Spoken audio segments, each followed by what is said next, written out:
일면 보도는 비슷한 정치적 이슈에 매몰된 적이 많았습니다. 지난 6월 16일에 북한이 남북 공동 연락사무소를 폭파했다는 사실을 일제히 다룬 적이 있었죠.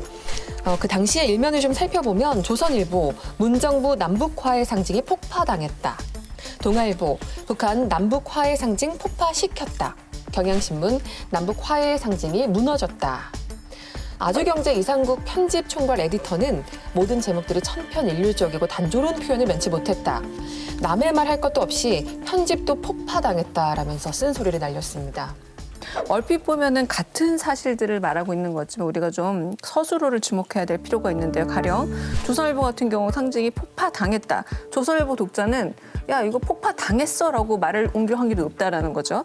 그리고 경향신문을 읽는 분이라면 상징이 무너졌다라고 해서 무너졌다는 표현을 쓰는데 이 피동과 그리고 어떤 점에서 현상을 보여주는 이런 객관적인 수로 사이에서 이미 프레임은 작용하고 있다라는 겁니다. 그런 부분에서 일면은 굉장히 프레임을 경제적으로 드러낼 수 있을 뿐만 아니라 시민들에게 전달하고 싶은 토론의 방식이라든가 정책적 방향에 대한 비판의 지점까지도 안내해주는 아주 중요한 역할을 하는 창구라고 할 수 있겠습니다. 방금 살펴본 신문들처럼 아주 핫 이슈가 있을 때는 다 그 이슈들을 다루겠죠.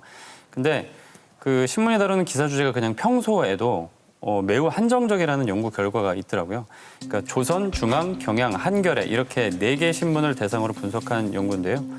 정치 분야가 가장 많았고 이어서 정부 행정, 북한, 대통령 그리고 그 뒤에 쭉쭉쭉 있고 사건 사고 이런 등의 순으로 나타난 겁니다.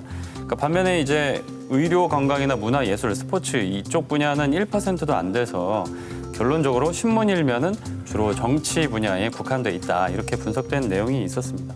네. 사실 요즘 제가 종이 신문 볼 기회는 많지는 않습니다만 가끔 보더라도 굵은 글씨의 헤드라인 그리고 눈에 빡 오는 사진만 보는 경우가 많거든요. 그만큼 이제 사진이 굉장히 중요한데 제 체감상 그 사진에 등장했던 것은 대체로 유명 정치인의 얼굴이 아니었나 그런 느낌이 듭니다. 방금 말씀드린 그 연구 내용에 보면 그 사진 분포에 대한 분석도 있었거든요.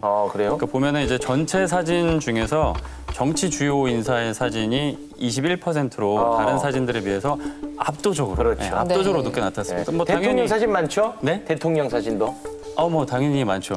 제가 개인적으로 바라는 게 모든 신문이 매일 일면에 나타내는 어떤 사진이나 기사가 각각 달랐으면 좋겠다라는 생각이 있거든요.